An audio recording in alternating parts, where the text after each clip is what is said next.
eno no nya ho keka foforo na fa ye adwuma komo edi na chire ha no de pa hwa ho keka nya de ye adwuma yi a wuni ho keka bi se ya na so adwuma ye be ye den wo Ghana titimi dwa pa na wa hu so hwe na bo so still no ano for God and country we so ba na obesom kwasi nsia ba da obon krata no so ba kwasi Ghana your attitude towards work yes enye ya na she dan she nkran enye tontom ka no kra obeso odafi enye mama ya nyere ye ho na ya nye adwumaden thank you isa se trade kra ka se wo yo yonko die ya na wo die ayeye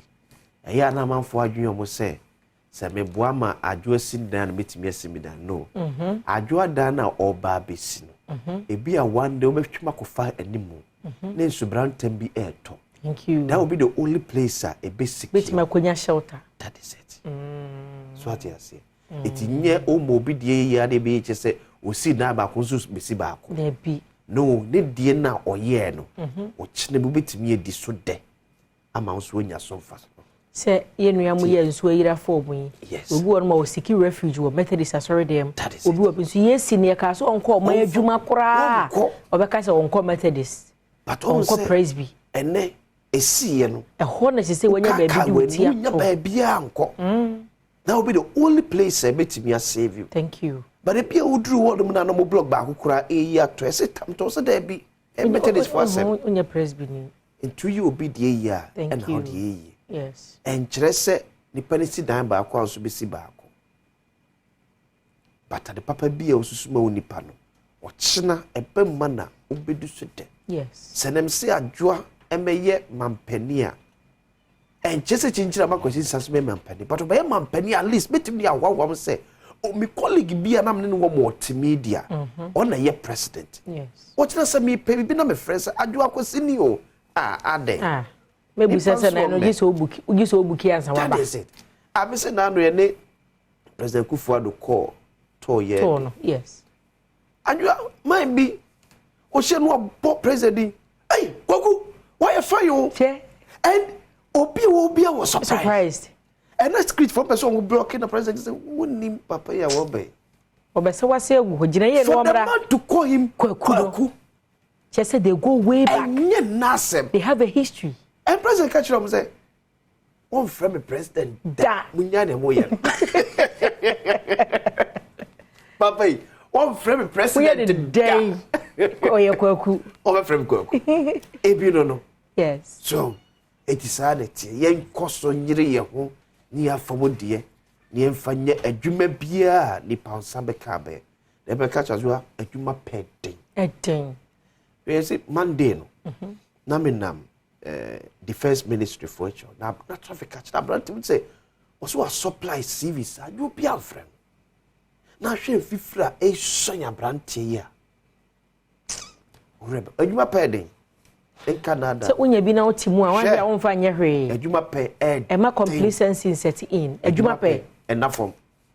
nyame wadom na o connection say betimi a connect to awura adopted to AU eyes na atwitwa otis na mo afine okọ but say wo wia but the normal marketing sane nipa bi enam ya enye easy and when you am also kwa be na o CV na o de akọ amakọ office bi amadu obi di ne CV buy no when pie na reception dey to that's been onya ho so waje bebre agu ho and people we are question them bompa ye erade boam your CV no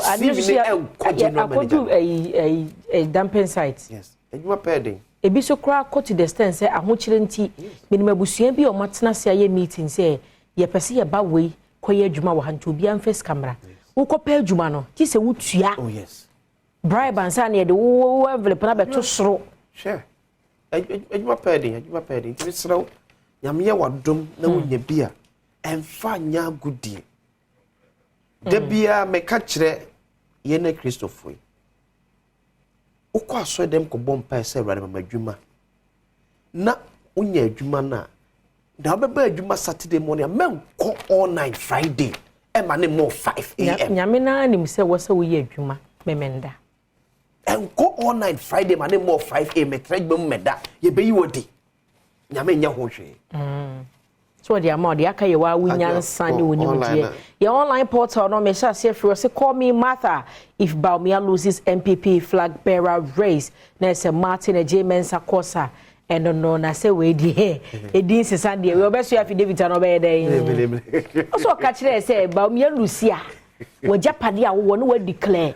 no we dan baako wo East Legon Hills mo mienu e wo me constituency mo cast 4 V8 2 and maybe a cola 3 but me chiche bia mu half until say Daniel 4 me the 2 ma ban aban say say oje what say teacher for na next we dey bia mo bada bank for offices near the aban wo and the aban wo bebre let's we no kwade be ma hwan o say yen mo okay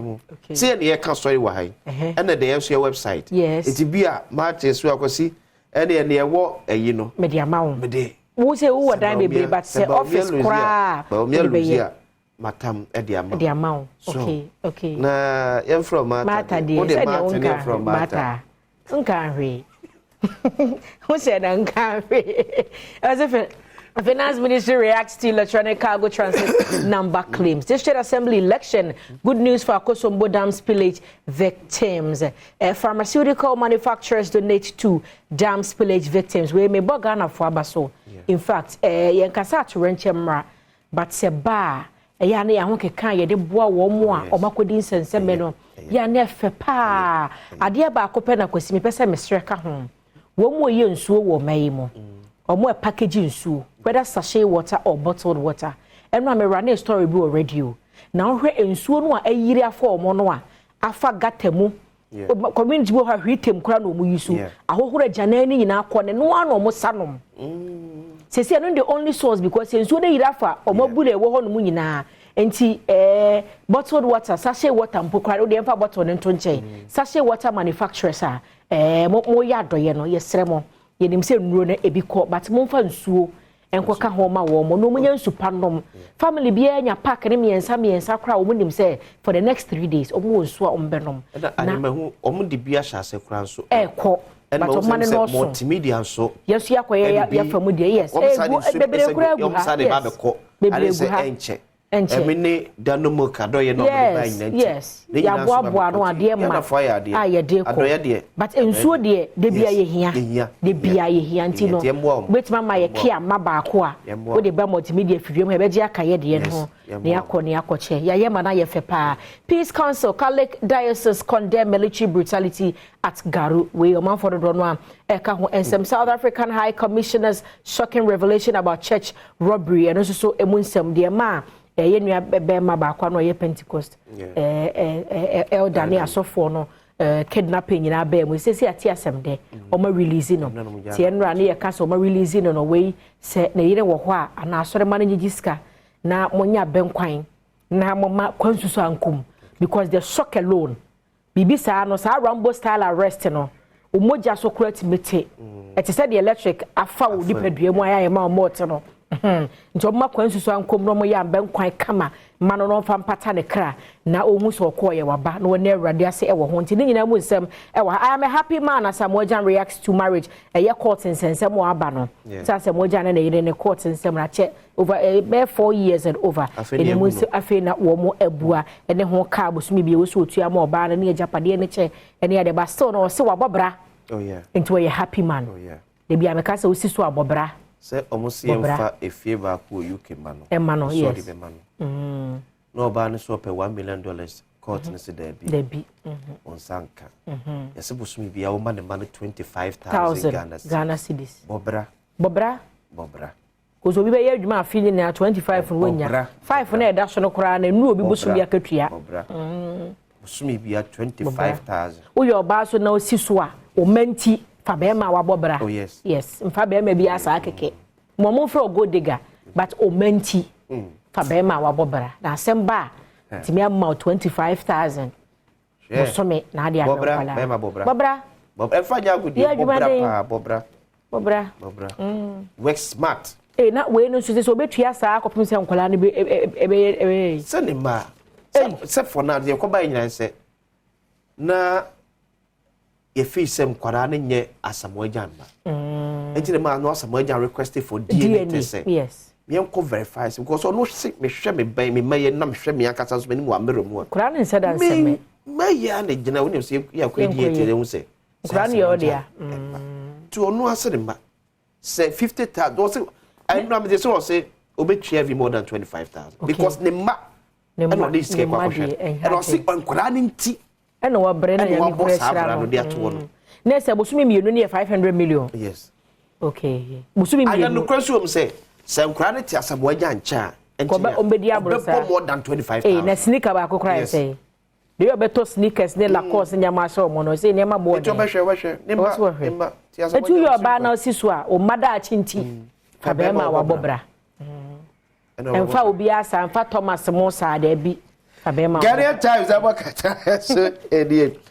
Ensure sub-regional security. We will support Ghana to preserve stability, fight terrorism, criminal groups in West Africa. German Chancellor Ursula Ekanisiyem.